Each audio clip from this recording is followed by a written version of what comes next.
देवगुणी सांज दिवून तुमका सोडल्या. हांव Niyola Pereira. And I am Nino Pereira. We are your hosts for today at Yuva Avaaz.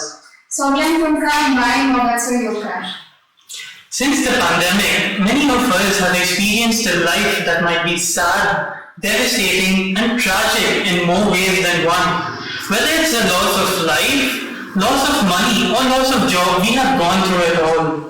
But in all of this, there is always a ray of hope.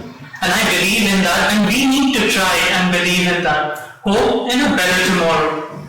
आणि हेच बोरवाशाचे train घेऊन आज युवा आवाज तिसरे पावटी तुमचे मुखार हाजीर जाता. ही मुलाखत केळी भाशेन तुमचे पासवत घडून हाडल्या. भोव करून युवा पिळगे पासवत तरणाट्या पासवत. Our guest is a son of the soil all the way from COD. He has had most of his work experience on board the cruise liners abroad. However, the pandemic has now confined him to his house. How did he survive?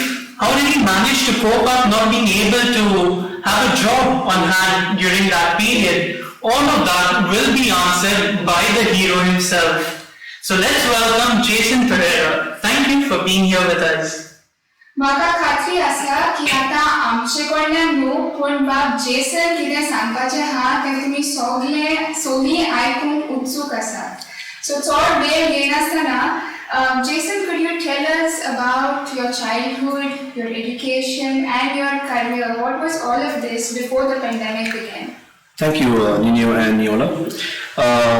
So my childhood was spent in a small village in Umurpa. I had my education done at the St. Elizabeth High School. After that, I went to Xavier's. I pursued my 11th, 12th in science. I always wanted to be a veterinary doctor. Growing up, of course, I had a lot of pets. And this thing has been going on for many, many years. Of course, I went to Pune and I went and answered my entrance exams for a veterinary doctor. Unfortunately, my grades were not that great and I couldn't follow that.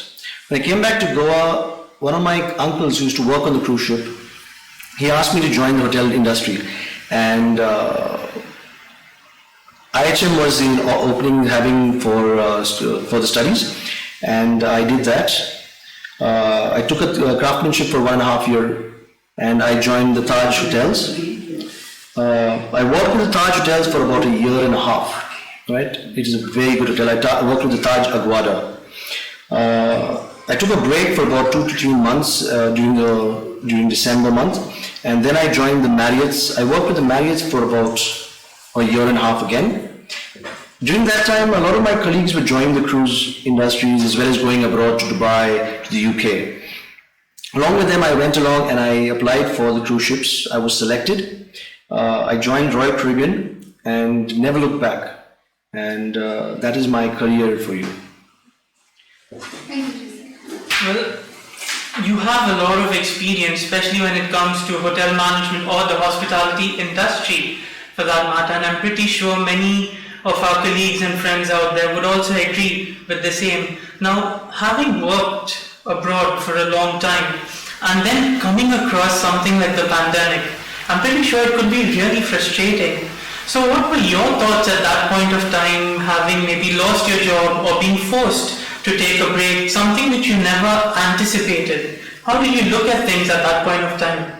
Very honest, it was devastating for me. I was the only breadwinner in the house. My dad had retired, and we had picked up a new place in Sholim, and I asked them to come and accompany me staying in Sholim. So of course, being the only breadwinner, I was in a dilemma what to do. So without a job, I spent almost a year without a job. So at that point of time, I started looking for other sources of income, looking for different things to do. Of course, I was also doing my breedings of fishes and my pets at the same time. So at that point of time, I also figured a way of selling them online. And of course, till all the social media sites banned selling of pets. So yes, till that time I was selling pets online. That included dogs, cats, as well as fishes. My breedings, of course, were of angel fishes, goldfishes, fighter fishes, Oscars, and a huge range of those type of fishes. But yes, the pandemic, after working abroad and then it took my job away, it was really, really risky for me. So I was like, what should I do? So yeah, that was very devastating for me. Right, I would like to agree with you because here Mahamari nami sogli kostolan. So keeping aside the sad phase, like you mentioned, you were doing fish breeding simultaneously. Could you tell us something about that, or what actually helped you to overcome this sad phase of the pandemic? So I've been breeding fishes for the better half of almost 10 years. I've always had being a pet. I used to love pets. So if you actually ask my mother, she will tell you that my house was a zoo. I've had all sorts of pets. Some of them I can't even mention here, but yeah. So a couple of years ago, I was gifted a pet fish, and I started slowly breeding them. So I used to breed on a big scale. I used to breed goldfish, fighters, bettas, which are pretty easy to breed, angel fishes, Oscars, plecos, depending whatever I could get my hands on. And we used to exchange. Initially when it started off, it was all about exchanging fishes within my friends group. And when I had a lot of stock of fishes, I used to gift them to friends. So that's how it all started. We used to have small parties, and the best thing to give somebody was fish. People loved it. I mean, it's a way of taking down your blood pressure. That's what they say. So that's how it all initiated. Because at that point of time, we didn't have that sort of big money where you could buy a lot of gifts for friends and stuff like that. So what is the best way? Giving them a pet.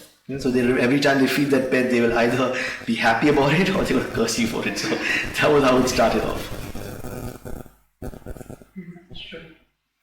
So you seem to know a lot about fish, and you did tell us that it's part of your hobby. How long did it take for you to understand the different type of breeds involved, and how long did it actually take you to learn all of this? Because to finally start a business, something like this, you need to get into the depths of knowledge in terms of fish. So to be very honest, I've been doing fish breeding for the better half, like I said, almost 10 years. I only got into mass breeding about 5 years ago. So yes, it is a lot of effort. Initial part of it was all about reading books. I used to spend a lot of time in the library learning about how they breed, on what sort of levels of water, salinity, or would you look at the pH levels, everything. It's very tedious to learn all these in details. Now, of course, you can just go online, and there are so many sites which teach you how to breed fishes and what has to be done, what are the temperatures the fish live in, what are the pH levels of the fish, do you need rocks to keep them to breed, do you need plantations, all that involved. When I started off, it was all about mix and match. So when you breed fish, out of the 100 fishes that you breed, you'd have about 20-30% of it the death rate. So yes, it took a lot of efforts to get all that involved into it. Yes. So this was basically giving you an indication to turn your hobby and your passion into fish breeding, which is to turn it into a source of income. So could you tell us something about that? So when I used to breed my fishes, and I used to give a lot of these fishes as gifts, or when I had a group of my friends who used to come over to see my collection, the thing was, because they were in different sort of containment areas where I wouldn't let my friends come in, because when you're breeding the fishes, you have to give them space, you have to give them a private space as well. So they used to always say, Jason, you have so much of collection of fishes, why don't you have a setup where people can directly come, or we can come ourselves and look into what you have. So it's easier for us to choose what we like, other than you just telling us, okay, this is what you have, and then this is what we can do, or whatever. So that got me thinking. About a year and a half ago, one of my very close friends, he told me, Jason, why don't you, since you're so much into pets, why don't you just start an aquarium shop? Because you're better than most of the people we go to, who know more about animals and pets, fishes, comparatively. So why don't you just open a place where it's easier for people to come in, because a lot of my customers mostly come to me to ask for queries. Even though they're buying fishes, I give them a full setup of array of what to start with, from beginning to professional, intermediate, depending on whatever their starting line is. I have a lot of my colleagues or my customers who come there to buy fishes unknowingly. Most of them don't know exactly what to put in what.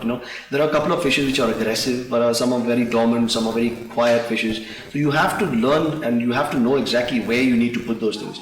Not everybody, you just can't. It's a mix and match. So you need to know that okay, this is which fish you need to put with. If you take a very quiet fish like a goldfish and put it with an Oscar, you're asking for a war. They're going to fight and kill each other. So whenever a client or a customer comes to me, I tell them this is the fish you need to put, or this is what. First, I ask them what do they have, or what are their setups. On that basis, because whenever we take a pet, it becomes as part of your family. It's not about just having a pet. It's about taking that pet and making it part of your family. You want it to live for the longest time so you can enjoy that animal. It's not about just buying it and then you lose it. No, it's not about that. So that's what we at Bubbles, my shop Bubbles at Sholim, that's what we do. We actually infuse and tell people this is how you set up a place. Okay. So how did you come up with this name Bubbles for you? So so I've adopted a mixed Persian cat and he used to, my pet cat, when I started when I was doing the setup of the pet shop, Bubbles used to always be along my side. She used to always come and meow everywhere.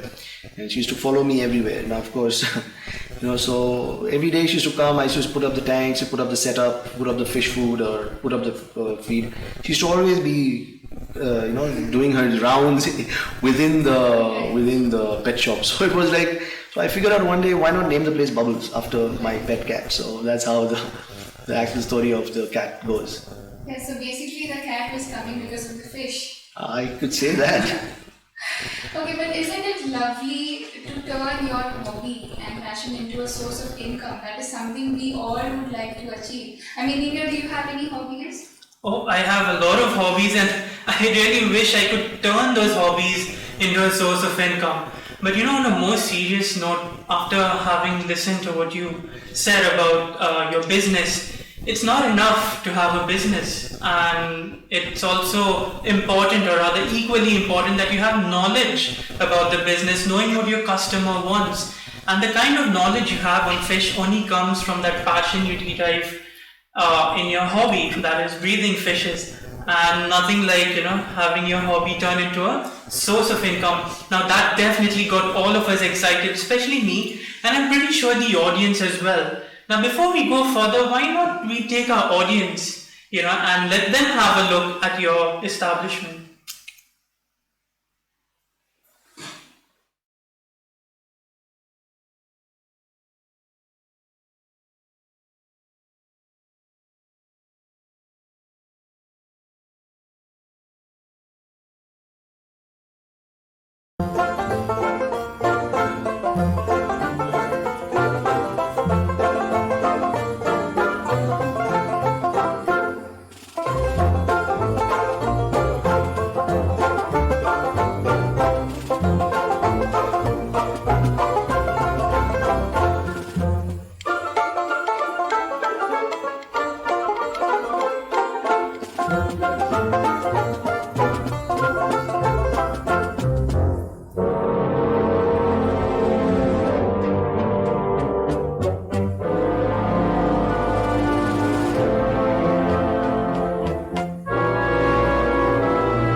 Well, Jason, you really have a beautiful setup over there. The kind of fish, the kind of colors, the various breeds of fish that you have is really enthusiastic and so full of energy inside that establishment of yours.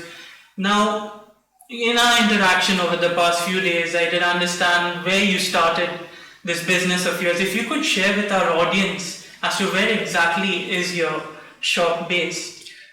My shop is based in the Bubbles Aqua Sholim. Is based in Sholim. It is right behind near SFX school. If you go to Goa Grill, there's a road that goes right behind there. So Bubbles Aqua Sholim is based in Sholim behind Goa Grill in Sholim. That's nice. And there was another aspect I'd like to bring about is that, if I'm not mistaken, Bubbles is located at your place itself. It's not like a separate built-up shop as such. And that's something I want the audience to know, which is not everything requires a separate space to set up, in terms of a business. Sometimes it could even start from your home. And that's where, the idea of thinking different comes in. We need to think out of the box when we come across certain situations. Now, yes, coming back to your shop, the lovely fish that we saw, I'm pretty sure the investment involved might be big. So if you could give us a brief or an approximate as to how much would something, or rather setting up something like this would cost? So basically, like you said, my setup which is done in my garage space. So my garage space is doubled up into where I park my cars in the night, and the daytime it is into a pet shop. Of course, there is more growth into it. I'm going to be having dog food, cat food, food for all animals. I'm not into bird cages because I don't believe in putting birds into cages. So that's the only thing that will be missing out of there. Whereas when it comes to involvement of investment, it is a decent price of investment which I have put. Of course, I got everything done via wholesale. I got my aquariums made in wholesale. So if I'm looking at around the setup of the aquariums alone with the stand would cost me around about 55,000. That is your stands and aquariums. The pumps and filters, all these were initially bought as retail because I was still studying into getting all these things as wholesale. But yes, if whoever is planning to invest into an aquarium shop, you're looking at least around 80 to 1 lakh as an initial investment. Then it depends what sort of fishes you're planning to put in there. Because we have fishes ranging from tropical fishes, you have monster fishes, you have things like cichlids which are more expensive. When you're planning to do a setup like this, you have to also keep in mind that you have to try and get wholesale dealers. Unfortunately, in Goa, we have just 1 or 2 dealers who do wholesaling of only tropical fishes like goldfishes, Siamese fighters, stuff like that. Most of my fishes are imported. I get them based out of Chennai, I get them based out of Kerala, I get them based out of Calcutta. So these are 3 major places where I bring my big fishes from. All my smaller fishes come from Mumbai because those again are homebred. They have a lot of big breeders within Maharashtra. So I have to get, because I keep my prices low so that my customers can enjoy my fish. The higher the prices and then the bigger the fish you keep, the more investment you need to put. Okay. So I believe in keeping them small, keeping my investments low, so that my customers can enjoy decent fish for a decent price. That's what Bubbles is all about. And some of the fishes like bettas, angel fishes, I breed myself. So of course, prices are also kept reasonable. Initially, I have started retailing, but as time goes by, I will start wholesaling fishes as well. Because, like I said, growth is a factor for me, and I always keep on introducing into bigger stuff. So yeah. That's nice. So Jason, हे सगळें करपाक तुका सरकारी योजनांचो आधार जाला. Have you availed any government schemes for this? सरकाराचो फायनान्सान सद्याक कांय ना, बट लायसन्सीस सगळे घेतल्यात हांवें. I have taken all the licences. Of course requirement आसता कित्याक these are pet shops. It comes under PETA. PETA is having a say in this, and along with that we also have a lot of NGOs. आमकां गोंयांत खूब NGOs आहा की हांगा थिंगोर कितें करशी जाल्यार NGO पयले, कित्याक ती एक रोच ना, तिंका एक जीव आसता. सो तिंका बेश्टी सोडूंक जायना आमी. एक्वेरियम शॉपान देखून जितले व्हडलें नुस्तें आहा तितले तुवें व्हडलो एक्वेरियम सोडूंक जाय, कित्याक तिंकाय भोंवपाक, तिंकाय एक रोच ना, तिंकाय भोंवपाक एक जागो जाय. सुकण्यांक देखून आमी पिंजऱ्यांनी घालतात, ते पिंजऱ्यान घालतात. लोकांक इतल्या पिंजऱ्यान घालून म्हाका लायक जायना. ते मातशें व्हडलेंच दवरूंक जाय. तिंकाय एक जीव आसता न्हू, तिंकाय भोंवंक दिसतात.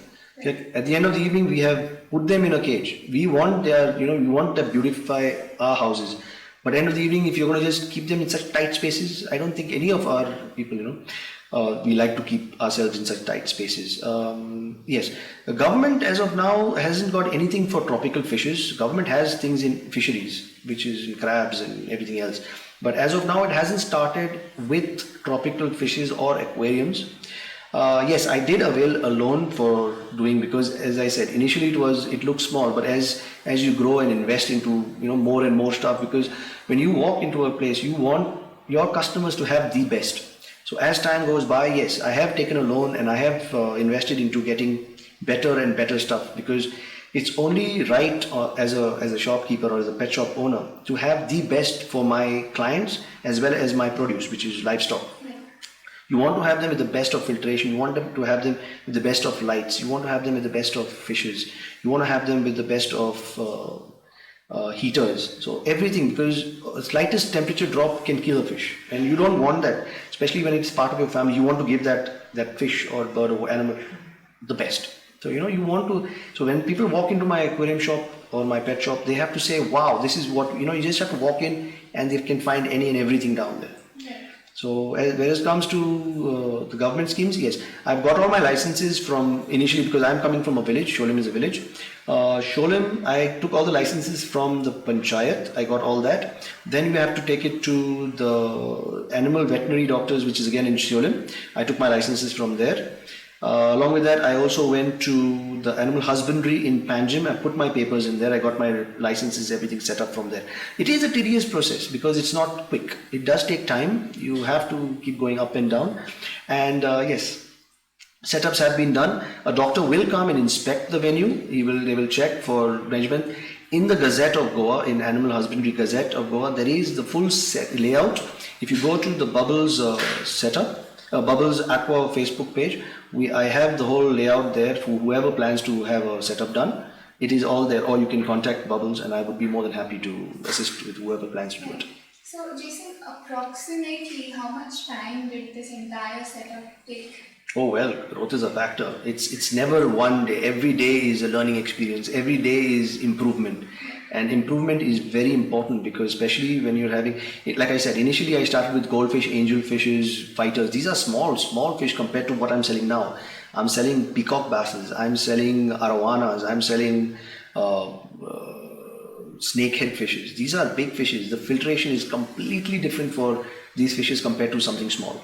Because remember, the bigger the fish, they poop a lot. So you need to have that sort of filtration. You have to have water temp parameters which are pertaining to that specific animal. So you can't take a goldfish from a bowl and tell him, okay, go to stay in the ocean. You can't. Those fishes are completely different. So you need to have those all set up in proper way. So yes, every day is new. So every day something has to be improved. One day it's a small aquarium, then it's a bigger aquarium. Now we've also started to aquascaping. So plantations are coming in. So those need specific high spectrum lights, they need carbon dioxide, so all those type of things. They need special canisters. That of course is more into more professional thing. You have it depends. You always start from the beginning, and then you start to crawl, and you start to walk, and then you start to run. So so we are right now in the walking stage. So we've already finished the crawling stage. We are in the walking stage, and hopefully with the help of my customers, we'll start to run very soon. That's nice. Like there's a saying in English, the going gets tough, and I think Jason just fits right into that example. And anyway, before I come to my next question, there are two things that I'd like to highlight what Jason spoke to us of. One is about the government not having schemes in terms of fishes, and it's something I think we all would like to request the government to look into. If there's something not happening in that area, please look into it. And the other thing is, in terms of pets, it's not enough to have a pet just because you want, a pet, or you want to make your house look good. But we also need to think in terms of the pet that we keep. Are they in their natural environment? Are we really looking after them? And that's why we also have laws that govern, the life of animals. Now, having said that, coming to my next question, like we have seen and many of us might have even experienced, everything good always comes with certain difficulties and obstacles. So when you started this journey, what were the kind of obstacles or difficulties that you came across? So of course there's difficulties, yes, but of course with the experience of 4 5 years which I had, it wasn't that hard for me. Somebody starting from scratch would be it would be much more difficult. My major issue was to get the raw materials. Like glass was expensive, so I had to try and to source out glasses which were good grade and somebody to make the aquarium. Making aquariums is very difficult. I mean, to start off, because the aquariums I'm using are about 4 feet. I needed manpower to help me doing all this thing. Welders, you can't get welders, so you need to get those specific sizes where you have to get. Then picking them up from wherever I made them, because I powder coated all my stands, because it's for long durations that I want to use them. So I had to powder coat them, then sourcing out the places where I could powder coat these things, get them back. I had to there was a lot of investment, sourcing out the investment, because I took this project right in the middle, bang in the middle of the pandemic. So banks weren't giving loans at that point of time. Sadly for us as seamen, it was very difficult. They wouldn't even look at us. So I had to approach different banks to try and get a loan, and luckily I got through, because I had some funds which were coming in, and I got through the funds which initially helped me to put the first 8 aquariums initially which I put, and then I put another 5 more. So that initially was what I started off with. I started off with 5, and then I started bringing more inside it. But yes, it was very tedious, because trying to source out all these things wasn't easy. Because I had to try and get fishes, raw materials. I had to get stock. I had to try and convince the dealers to give me wholesale, because I was not even a name in the market right now compared to what they would give me credit basis. Because when I'm looking at a shop, I need to have credit margins. They won't give me all those things. So I had to try and convince, whether it is livestock wholesalers, be it my raw material, feed, accessories, everybody. I had to literally convince them that we are in a path where we are going to go forward. Get them to convince them, and of course convince my mom and dad also, because they were a big help. Because mom used to really, every time I used to spend nights down there, mom used to come with a cup of coffee. It was really amazing. Dad was a big support, because he used to always come and tell me, okay, this is going to fall down, that's going to fall down. So dad was a big help there as well. And of course, driving me around when I was tired, dad used to do that. That was his job, to travel me around the place. So it was, so my parents were a big help for me at that point of time. It's along with a lot of my friends, which of course, I would not be able to name them, and it will take like forever to do it. So yeah, they were also a big help to help me with my media, to help me do my editings for mass media, to get the promotions done and stuff like that. So yeah.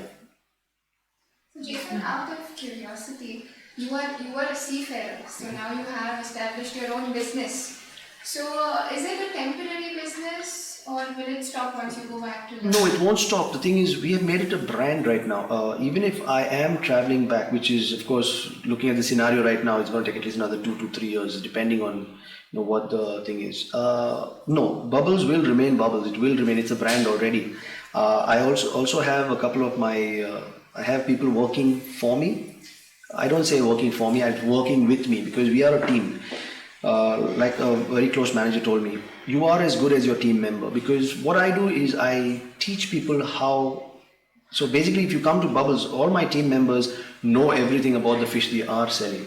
Because I believe that you have to train people. It's about empowering them. It's about teaching them, because only they who are selling, in case I am not at the side, because I am also doing outdoor jobs. If I go and set up an aquarium, or if I am doing something which is not pertaining to the shop, if I'm not there, my team is taught. I train them up to know exactly what has to be done in case of a scenario where a client comes and doesn't know about the fish. Because a lot of clients that I get are first timers. So when you're having a first timer client, they don't know everything about the fish. It's every day is a learning process. So first thing we ask the client, what fish do you have already? Before we sell them off a fish, because we don't want them to take it home and then create an accident. It's not right. Because when I bring my fish, that fish is part of it's like a friends group for me, so I sit down there every day. So when I leave my friends, it's like saying bye-bye to a very close friend of mine. So yes, no, Bubbles will remain open, and we are only expanding. We're only just going bigger and bigger every day. So yeah. Now that we've heard so much about Bubbles, I'm really very excited, and I'm looking forward to come and visit your aquarium. Thank you.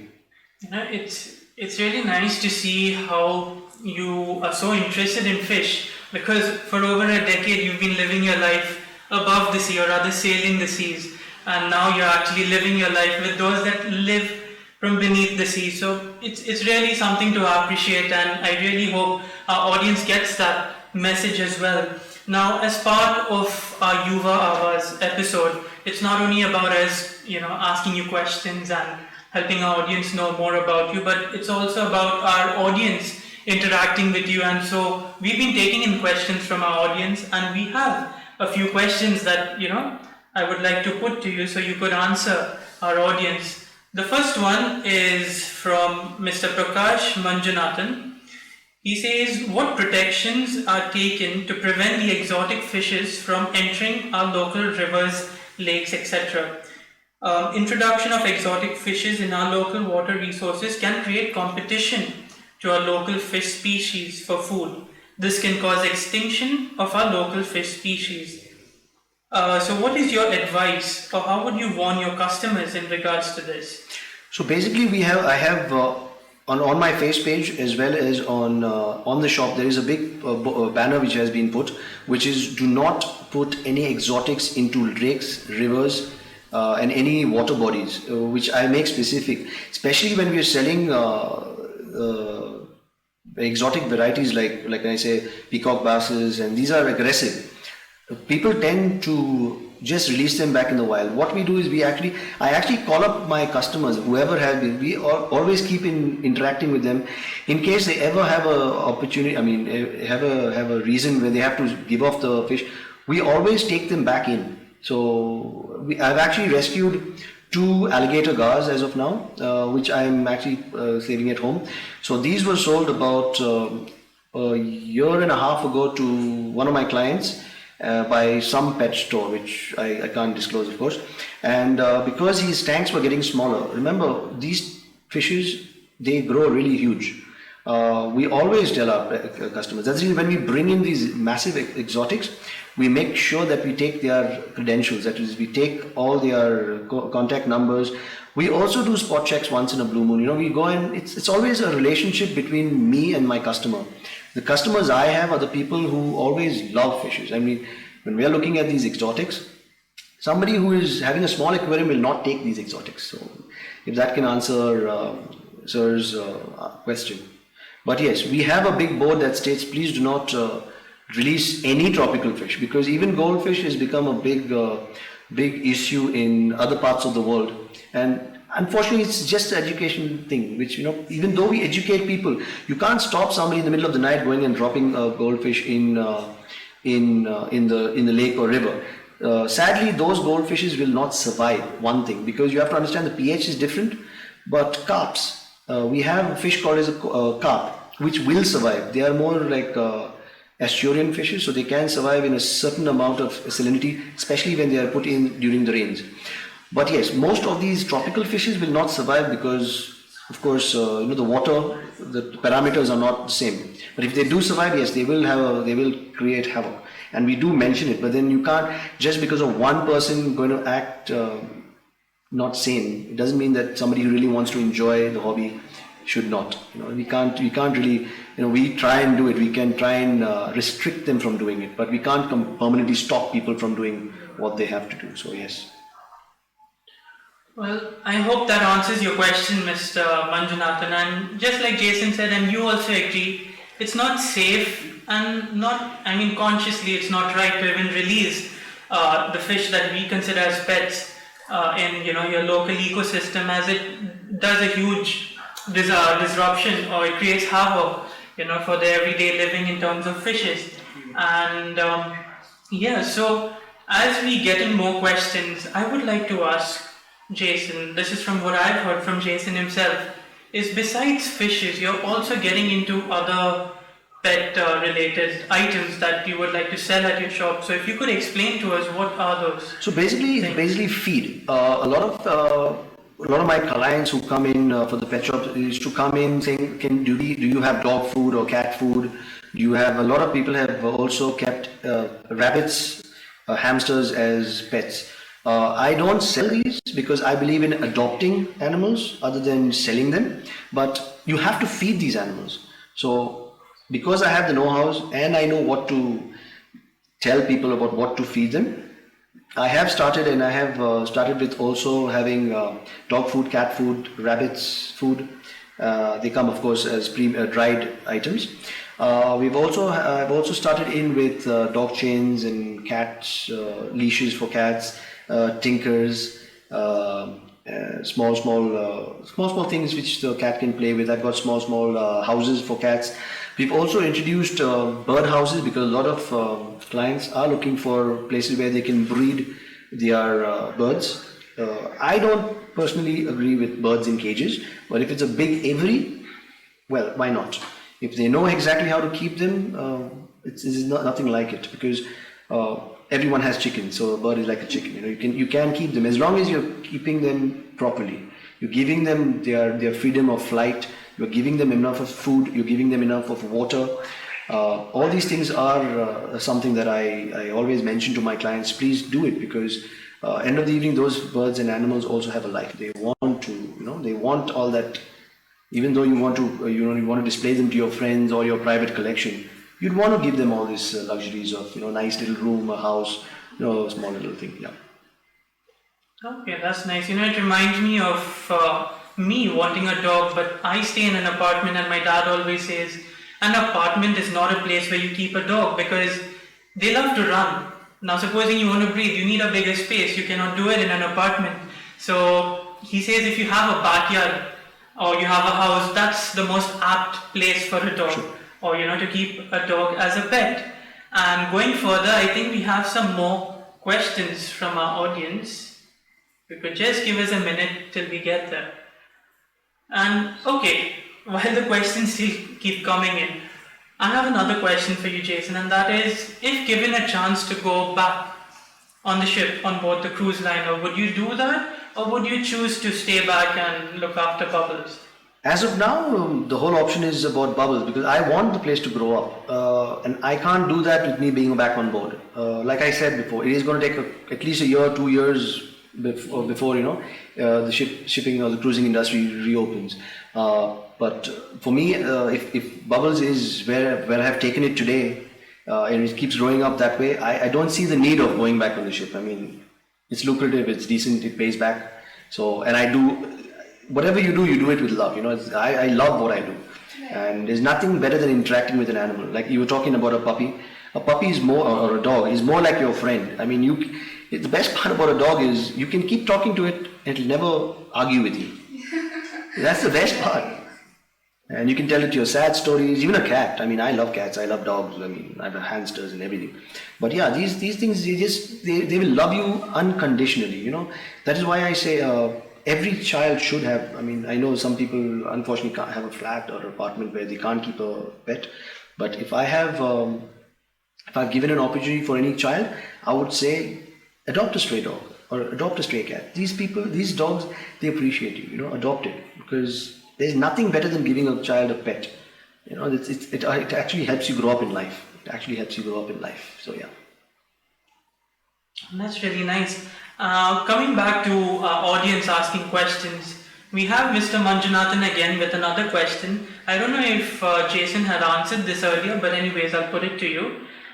He asks, there are many local customers who buy exotic fish and turtles from pet shops and release them in our local lakes and rivers. Once they grow too big for the aquarium, they multiply and grow faster than the local fishes and thus become an invasive species. What preventive measures are taken to avoid this? See, there are two. I did answer this in the first part. We have put placards and billboards, placards inside the Bubbles Aqua showroom, which states, please do not release your pets into the wild, into any water bodies, rivers, lakes. A lot of these fishes which are mentioned above, like the peacock bass is coming from the States. It's not even supposed to be in India. So those will not survive very well in our into our saline conditions. When you're talking about snakeheads or the mungur, as we call it, mungur is also actually a food. We actually use that in aquaponics. It's actually used as feed. In Goa, we do not eat this fish, but in other parts of India, they are bred in aquaculture, where we actually breed that fish and we eat them. Now, you're talking about exotic ones which are coming from Indonesia and Thailand. Those are brought in through sources, and certain restrictions are put on people who buy them. But somebody's paying $5,000 to $6,000 on one fish is not going to just release it in the ocean. Now, there are it is also depending on the cost. If it is a very if you get a fish cheap or you get it free, then you tend to release it and not care about it. But when you're paying a sweet dollar for it, you tend to take more care of these type of animals or whatever. The higher the cost, especially when you're talking about exotics like peacock bass and all, they don't come cheap. They come like 1 3-inch peacock bass that cost like $2,000, 2,000 rupees. So it's a lot of money. Somebody's not just going to release it in the wild. So these things are also kept in mind when we are pricing them. And when we sell it, like I said before, we sell it to the person.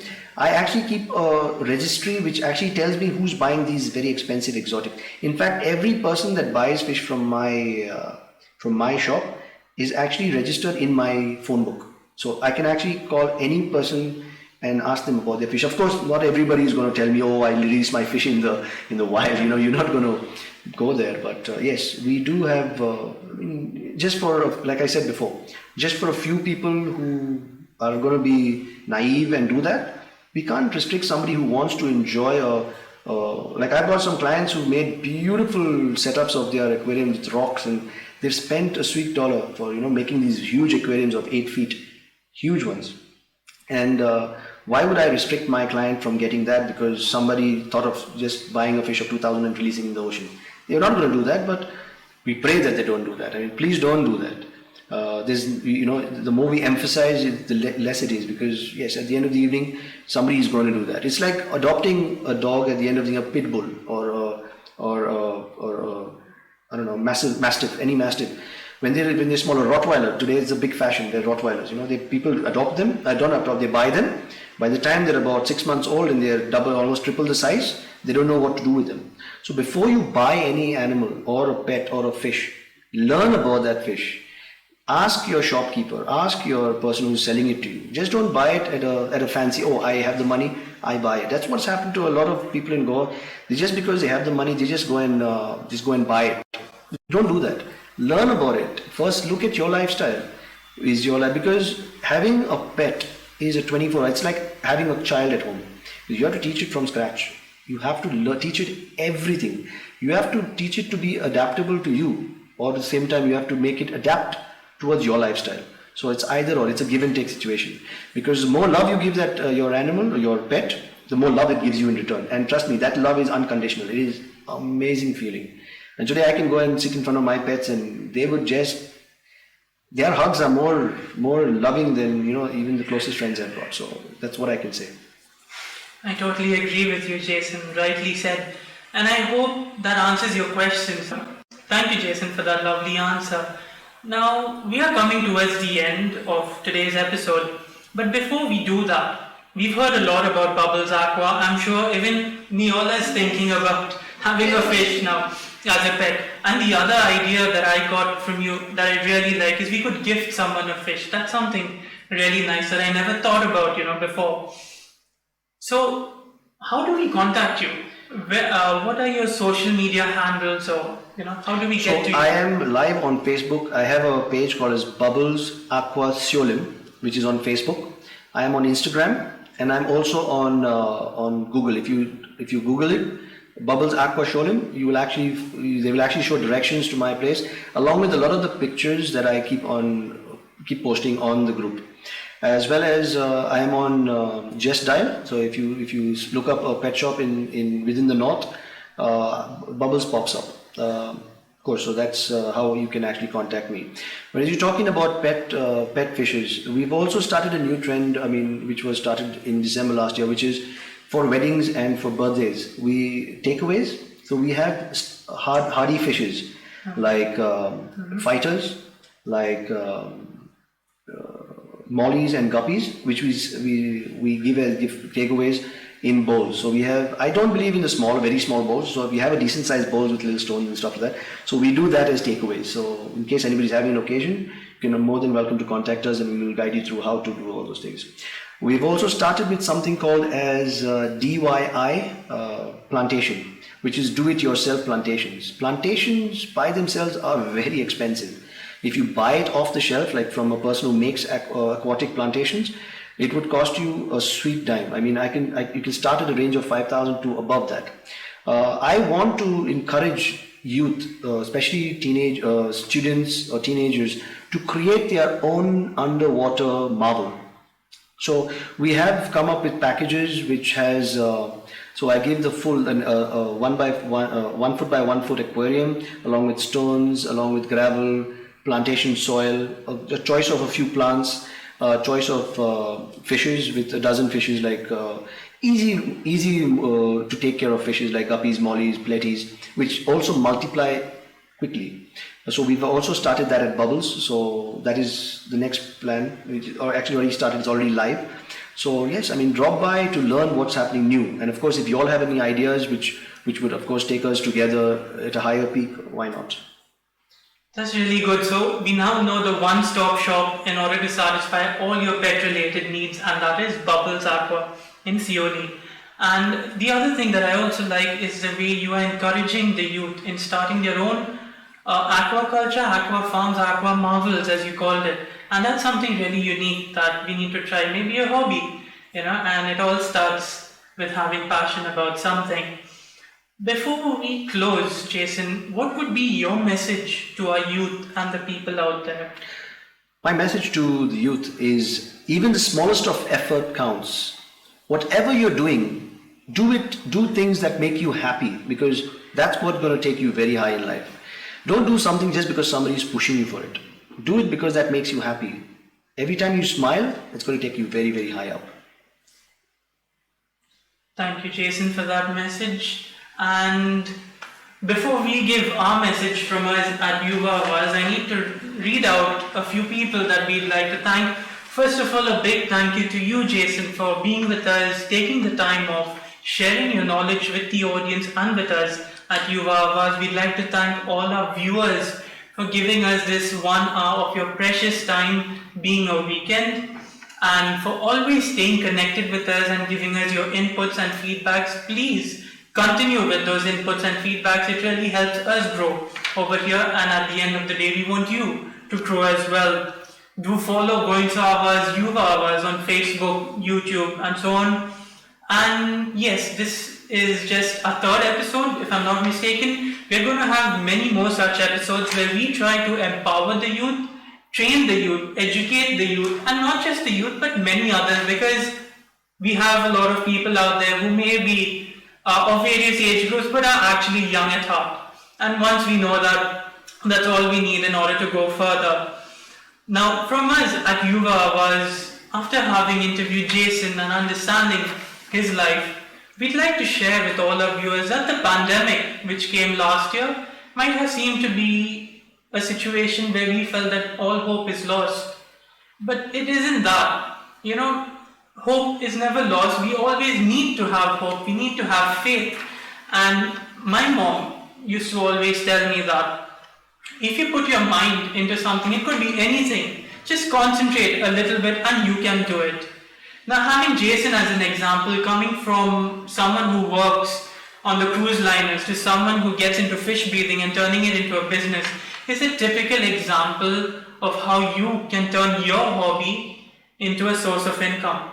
And it need not be only fishes or pets, it could be anything. It could be cooking, it could be baking, it could be photography, it could be vlogging, and the better part that I would also like to take from all of this is that Jason started this business from his own garage, and up till today it is there, and he keeps on improving it. He spends a lot of time on improving that. Given a choice to go back abroad or stay with Bubbles Aqua, he chooses to stay with Bubbles Aqua because that feeling of having something of your own is something that nobody else can have. If someone works in a company, that company doesn't belong to you. But when you have someone like Jason looking after Bubbles Aqua, it's your very own business that you're looking after, and it's always good to have something of your own. So to the youth out there, have an open mind, think a little differently, continue with your studies, don't give up on your college, your education, nothing. Go ahead with it, but don't really, stick to that kind of an employment if it doesn't work out for you. Always have that thing to learn something new, the initiative to do something different. These are really important things in life as far as the pandemic has taught us as of today. And we at Yuva Avaaz are always here to empower you, to train you, to educate you. You need any help? We are always there for you. We at Goencho Avaaz in association with Yuva Avaaz. From Neola and myself, a very big thank you to all of you once again. Have a great weekend ahead.